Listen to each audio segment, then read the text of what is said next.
प्रिय बंधुओं, आज जिस विषय पे मैं आपसे डिस्कस करना चाहूँगा वह बहुत ही कॉमन और प्राय हर व्यक्ति से संबंधित है। वह है लव नॉट सक्सीडिंग, यानी कि जिसे हम लव या प्यार कहते हैं, वह क्या है और वह सक्सीड क्यों नहीं होता कुछ लोगों के साथ। कुछ लोग उसमें बहुत सफल होते हैं, अपने जीवन साथी का चयन भी उसी से करते हैं, लेकिन कुछ लोग इतने भाग्यशाली नहीं होते कि वो जिसके साथ में प्यार करते हैं उसको पा सकें। तो यह सब विडंबना कैसी है, इस पे हम बात करेंगे।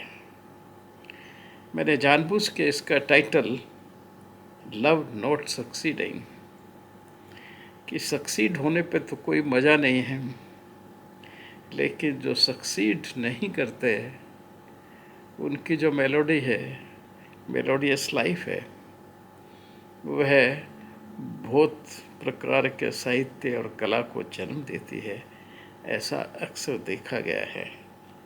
उसी हिसाब से मैंने इसका यह टाइटल रखा। सबसे पहले हम ये देखते हैं कि आफ्टर ऑल जिसको हम लव कहते हैं, प्यार कहते हैं, आकर्षण कहते हैं, ये है क्या चीज़। मानव जाति ही नहीं बल्कि कोई भी जीव, उसमें दो प्रकार की प्रवृत्तियां बनाई गई, एक मेल और एक फीमेल। इन दो प्रवृत्तियों को बनाने का अर्थ था जीवन संतति, यानी कि जीवन भी चल सके और संतति भी हो सके, यानी कि उसी प्रकार की स्पीशीज का या जीव का आगे चल सके, उनके बच्चे हो सकें, उनका प्रोपगेशन हो सके। यही सृष्टि की इच्छा रहती है और यह इच्छा सृष्टि में बहुत बलवती है। आप देखते होंगे एक पेड़ के लाखों बीज बनते हैं, जिनको कुछ हम फ्रूट समझ करके खा लेते हैं, लेकिन कुछ बीज वो ज़मीन में जा कर के उसी प्रकार के पौधे की उत्पत्ति करते हैं। यह सृष्टि का नियम है। पौधों में भी मेल और फीमेल दोनों प्रकारें हैं, जरा कुछ भिन्न तरीके से हैं, और उन दोनों का आपस में पॉलिनेशन होना, यानी कि उनके भागों का मिलना ही संतति को जन्म देता है, बीज को जन्म देता है। तो यह एक प्रकृति का एक बहुत बड़ा सत्य है, और इस सत्य के साथ में उत्पत्ति और इस मानव और जीव संसार का प्रोपगेशन का उसके पीछे आलंब है। इसी निमित्त एक आकर्षण उत्पन्न किया गया मेल और फीमेल के प्रति। हर स्पीशीज में, हर जीव में यह आकर्षण एक निश्चित रूप से रहता है। मानव में भी है, किंतु मानव एक बहुत श्रेष्ठ जीव है। उसका जीवन और उसमें जो सेंटर हैं ब्रेन में, अपने जीवन का जीने के लिए वह अत्यधिक कॉम्प्लेक्स, सात्विक और शुद्ध रूप में है। इसलिए हम उनको अन्य प्राणियों से तुलना नहीं कर सकते। एनी हाउ, यह जो व्यक्तियों में अट्रैक्शन होता है वह निर्भर करता है, पहला फैक्टर होता है physical attraction. Physical attraction male और फीमेल के बीच में एक स्वाभाविक प्रक्रिया है और यह एक प्रोपोगेशन की प्रक्रिया है, जनन की प्रक्रिया है। हर जीव में उसके अंतर में एक भाव छुपा रहता है कि वह श्रेष्ठ से श्रेष्ठ जीव को पैदा करे, जो देखने में सुंदर हो, बलशाली हो, बुद्धिमान हो और वह अपने अस्तित्व को और आगे बढ़ा सके। तो जनन का जो उद्देश्य है वो तो यही है कि अपनी संतति को आगे बढ़ाना। अब निश्चित रूप से अगर संतति बलशाली होगी, सुंदर होगी, बुद्धिमान होगी, चातुर्य से परिपूर्ण होगी, बलशाली होगी, तो उसके चांसेस आगे बढ़ने के, इस समाज के संघर्ष को पार करके और जनन के सिद्धांत के अंतर्गत आगे बढ़ाने का उसका मौका ज़्यादा है, उसकी संभावना ज़्यादा है। तो इसलिए प्राकृतिक रूप से एक सुंदर व्यक्ति एक सुंदर औरत की तरफ आकर्षित होता है, क्योंकि मन में वही जनन की भावना है कि हमें बहुत सुंदर बच्चों को, बलिष्ठ पुत्रों को जन्म देना है। इसलिए प्राकृतिक रूप से वह अपनी जैसी प्रकृति की औरत या औरत अपने जैसे प्रकृति के मर्द की तरफ, आदमी की तरफ स्वतः रूप से आकर्षित होता है। तो यह पहला सिद्धांत हम मानते हैं। लेकिन यह सिद्धांत प्रीडोमिनेंटली एनिमल्स में, लोअर एनिमल्स में, चौपायों में और दूसरे जो तरह के जानवर हैं उनमें ज़्यादा प्रभावशाली होता है, ज़्यादा प्रकटीकरण इसका होता है। लेकिन मानव के स्वभाव में यह निहित तो है, पर उसके अलावा मानव एक बहुत ही इंटेलिजेंट, करीबन 1.25 किलो ब्रेन लेकर के पैदा होता है, यानी कि रफली 1300-1400 न्यूरल टिश्यू, 1300-1400 ग्राम न्यूरल टिश्यू उसके दिमाग में विद्यमान है। तो उसकी इस मूल भावना के अलावा भी बहुत सी अन्य भावनाएं हैं जिनकी तुष्टि भी, जिनकी शांति भी वह इसी रिश्तों में करना चाहता है। और इसलिए उसकी इच्छाएं सिर्फ व्यक्ति के फिजिकल लुक को नहीं देखता, उसके अलावा भी देखता है, क्योंकि उसकी आवश्यकताएं बहुत अधिक हैं, भिन्न हैं दूसरे एनिमल से। सिमिलरिटीज़ को देखेगा कि सिमिलरिटीज़ अगर दोनों मेल फीमेल में हैं तो निश्चित रूप से वो उनको आकर्षित करेंगी।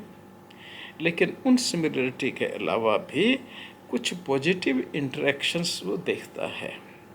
जैसे वो बुद्धिमान भी देखेगा, औरत कितनी भी खूबसूरत हो, लेकिन अगर वो पागल है, अगर मानसिक रूप से वो स्थिर नहीं है, तो कोई भी व्यक्ति उससे शादी नहीं करेगा, कोई व्यक्ति उसकी तरफ आकर्षित नहीं होगा।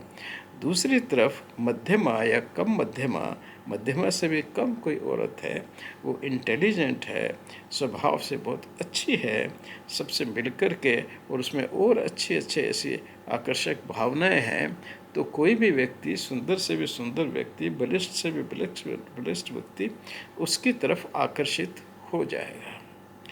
हाँ, जो सिमिलर बातें होती हैं किन्हीं दो व्यक्तियों में, वो निश्चित रूप से आकर्षण का काम करती है। अगर स्वभाव एक जैसा है तो उनके आकर्षित होने की संभावनाएं ज़्यादा होती हैं। लेकिन तो पॉजिटिव इंटरेक्शन को भी उतना ही महत्व देता है, खास करके जब वो लॉन्ग टर्म संबंधों को बनाना चाहता है।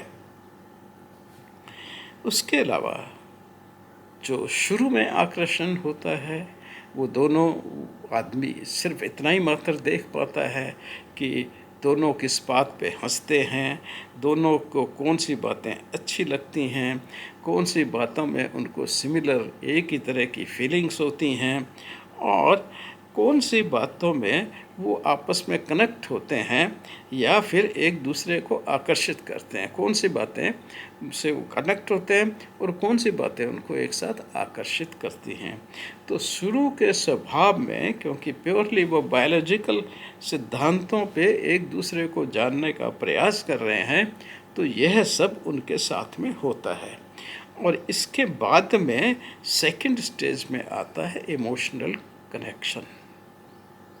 अब इमोशनल कनेक्शन के वक्त में आप उनकी फीलिंग्स देखते हैं, उनकी समझदारी देखते हैं, आप ये देखते हैं कि हमारा संबंध कितना सेफ होगा, कितना अच्छा होगा। आप अपने संबंधों को वैलिडेट भी करते हैं, वैलिडेट यानी कि उनकी तुलना भी करते हैं, उनको तोलते भी हैं, उनको देखते हैं कि समाज में इस तरह के व्यवहार से क्या फ़र्क पड़ेगा, और आप जो की डेप्थ है आपके संबंधों की, वो किस डेप्थ तक आप जा सकते हैं, यानी कि कितनी समझने की शक्ति है इमोशंस को सामने वाले व्यक्ति में, और किस डेप्थ तक दोनों एक दूसरे को समझ सकते हैं, यह भी देखा जाता है। जब ये सब देख करके और दोनों व्यक्ति अपने आप में म्यूचुअल रिलेशनशिप में आ जाते हैं, तो उसको हम कहते हैं इमोशनल बॉन्ड्स, कि दो व्यक्तियों में इमोशनल बॉन्ड्स बन गई हैं, यानी कि उनकी जो संभावनाएं एक साथ चलने की अत्यधिक हैं। लेकिन इसमें एक बहुत बड़ी अड़चन रहती है, वो रहती है कि कभी कभी, नॉट कभी, मेरे ख्याल में काफ़ी बार जो व्यक्ति है उसका व्यवहार, उसका एक्सट्रोवर्ट होना, उसका दूसरों के साथ में इंटरेक्शन करना बहुत सारा उसकी अपनी परिस्थितियों पर निर्भर करता है, उसकी इनोसेंस और टिमिडनेस पर डिपेंड करता है।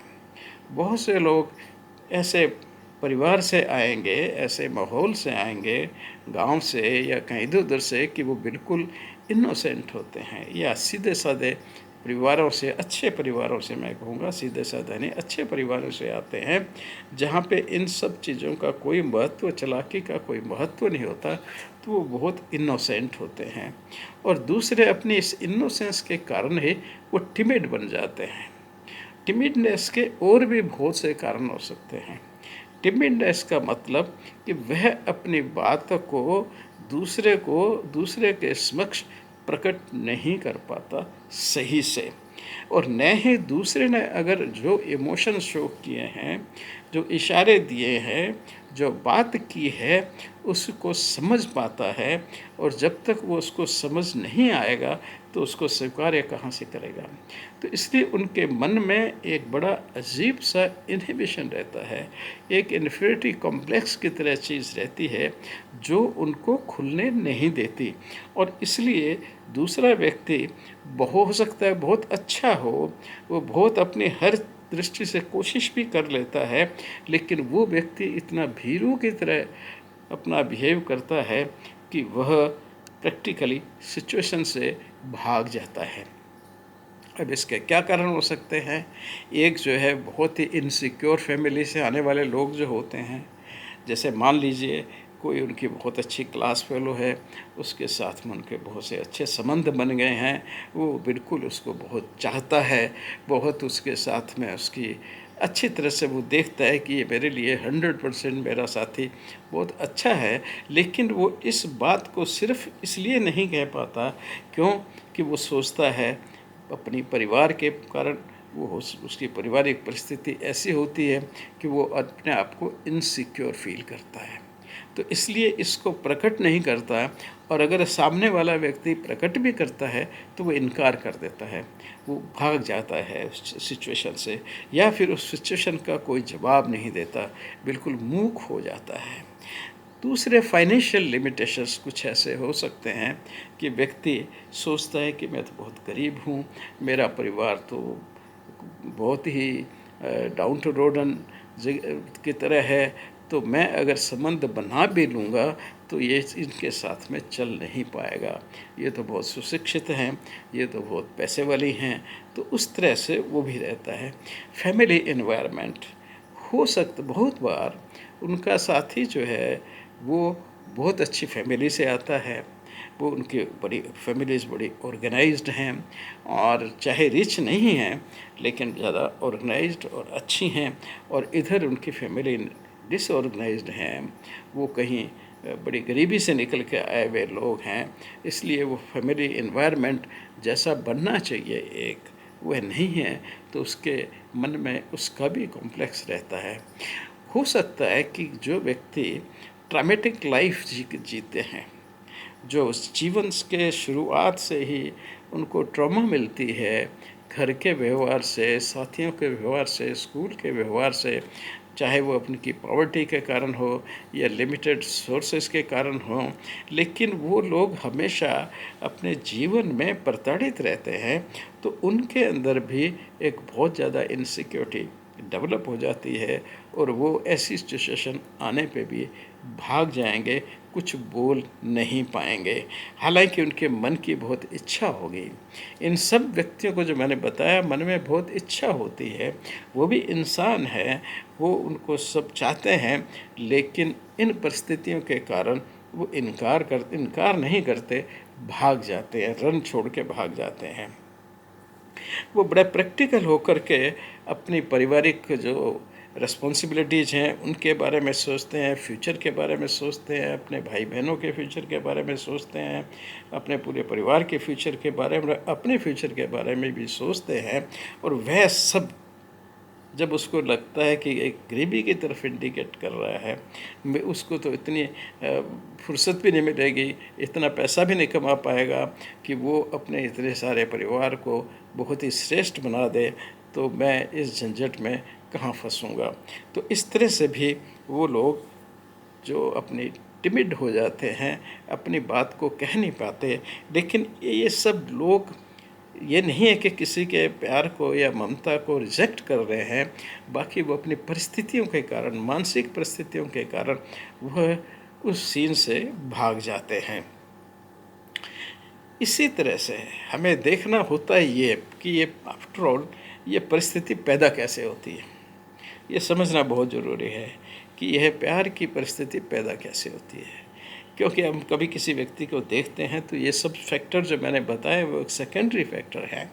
जो प्राइमरी फैक्टर होता है कि हम लोगों को जो अपने लायक तरह हमें अच्छा लगने वाला व्यक्ति होता है, और उस व्यक्ति अच्छा लगने में जो पहले मैंने सब कारण बताए हैं वो होते हैं, और उन कारणों से जब कोई व्यक्ति हमें अच्छा लगता है तो हमारे ब्रेन में हार्मोन सीक्रेट होते हैं। इन हार्मोन को कहा जाता है डोपामिन और ऑक्सीटोसिन।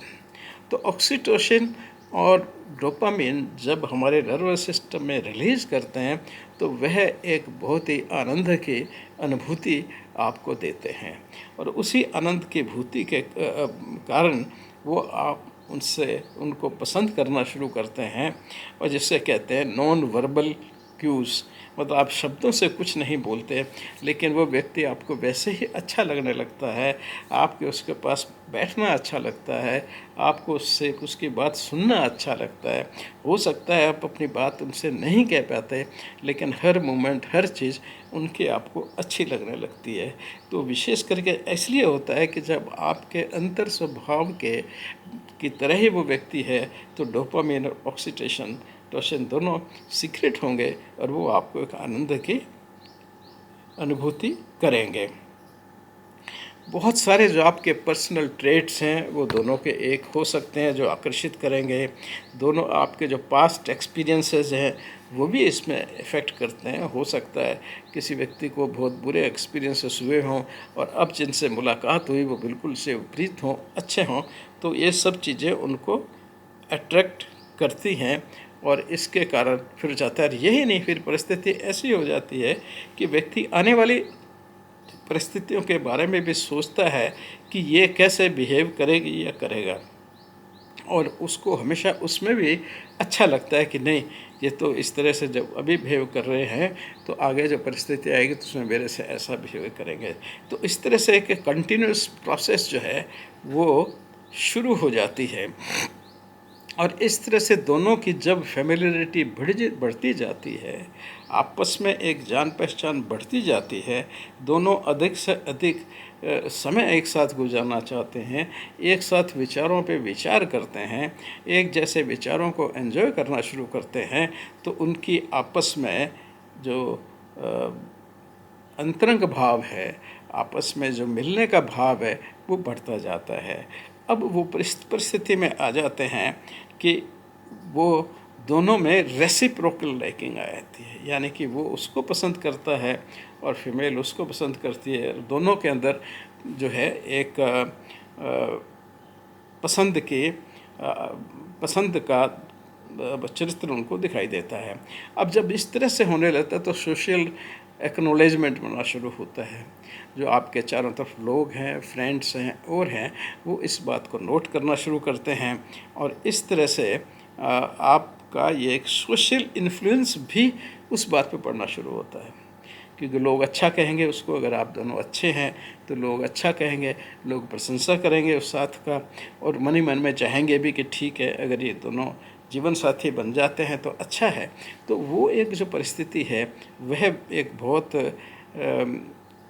मतलब अच्छी स्थिति रहती है। और उसके बाद में दोनों एक दूसरे की नीड को, आवश्यकताओं को समझना शुरू कर देते हैं और बिना कहे ही वो एक दूसरे की नीड्स को पूरा करना शुरू कर देते हैं। तो इस ऐसी स्थिति जब आ जाती है तो हम कहते हैं कि साहब ये रोमांटिक लव की स्थिति में आ गए हैं। और इस तरह से यह जो रोमांटिक लव है या लाइकिंग्स है वो बढ़ती जाती है और फाइनली एक पोटेंशियल यूनियन दोनों का जो है पोटेंशियल यूनियन बन जाता है। वो दोनों की बिल्कुल, एक को अगर कष्ट है तो दूसरे को भी कष्ट होगा, इस तरह की परिस्थिति आ जाती है। और वो बहुत ही सोसाइटी में जनरलाइज्ड वे में सोशल इंटरेक्शन में आनंद महसूस करने लगते हैं। उनमें कोई गिल्ट सेंस नहीं आता। अब हमें देखना है कि भाई आफ्टर ऑल ये होता क्यों है। बायोलॉजिकल तो मैंने बता दिया, लेकिन बायोलॉजिकल के अलावा एक व्यक्ति की मानसिक अवस्था है जिसमें हर व्यक्ति अपनी एग्जिस्टेंस में किसी को ममता देना चाहता है और किसी से प्यार लेना चाहता है। ये प्यार का आदान प्रदान उसे जीवन का लाइफ फोर्स की तरह है। यह उसके लिए मस्ट है। कोई ना कोई उससे चाहिए जिस पे वो पूर्ण विश्वास कर सके। कोई ना कोई उसे चाहिए जो कभी उसको धोखा नहीं दे। कोई ना कोई उसको चाहिए जो बिल्कुल उस पर न्यौछावर हो। और व्यक्ति को भी, दूसरे व्यक्ति को भी सेम आवश्यकता होती है। वो चाहता है किसी के लिए अपने जीवन को किसी के लिए अपने जीवन भर की जो कार्यकलाप है उसके लिए करे। सारी कमाई करता है, पैसा कमाता है, सब किसके लिए कमाए?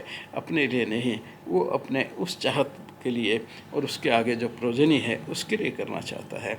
वो किसी तरह का भी कष्ट सह करके, और वो अपने अपने पार्टनर, फैमिली यूनिट जो उसने बनाया है उसको खुश देखना चाहता है, उसको आगे बढ़ाना चाहता है। तो ये एक बड़ी नेचुरल प्रवृत्ति है। अगर ये प्रवृत्ति नहीं होती तो हमारे परिवार एस्टेब्लिश नहीं होते। मुझे बहुत दुख होता है कि आज यह प्रवृत्ति बहुत कम हो जाती जा रही है, ख़ास करके वेस्टर्न संपर्क में आने के कारण। और जो बिल्कुल ठीक नहीं हैं। इसके विपरीत जाना वास्तव में वे नेचर के विपरीत जाने के समान है और इसीलिए हमें उसको रोकना चाहिए। हमें धर्म का आधार है वही यही सिखाता है, ख़ास करके हिंदू धर्म में बहुत ज़्यादा एम्फेसिस दी गई है प्योरिटी पे और सत्यता पे और संतति पे और संतति का क्या व्यवहार होना चाहिए। तो अब सब उन नियमों को पढ़ कर के जो आपके जीवन में कुछ ऐसी भावनाएं हैं, दुर्भावनाएं हैं, उनका साधन ढूंढना चाहिए और आपको अधिक से अधिक अपने जो फ्रूट्स हैं वो अपने परिवार के साथ में और बृहद परिवार के साथ में। अक्सर जो आज हमारे समाज का हाल हो रहा है वो यही हो रहा है कि ये जो छोटे यूनिट बनते हैं वो बृहद यूनिट से, बड़े यूनिट से अलग हो जाते हैं और उससे बहुत सी समस्याएं खड़ी होती हैं। तो अपने यूनिट का ध्यान रखते रखते एक बृहद यूनिट का जो है वो भी हमें ध्यान रखना पड़ेगा, तभी यह समाज जो है अत्यंत गति से चल पाएगा।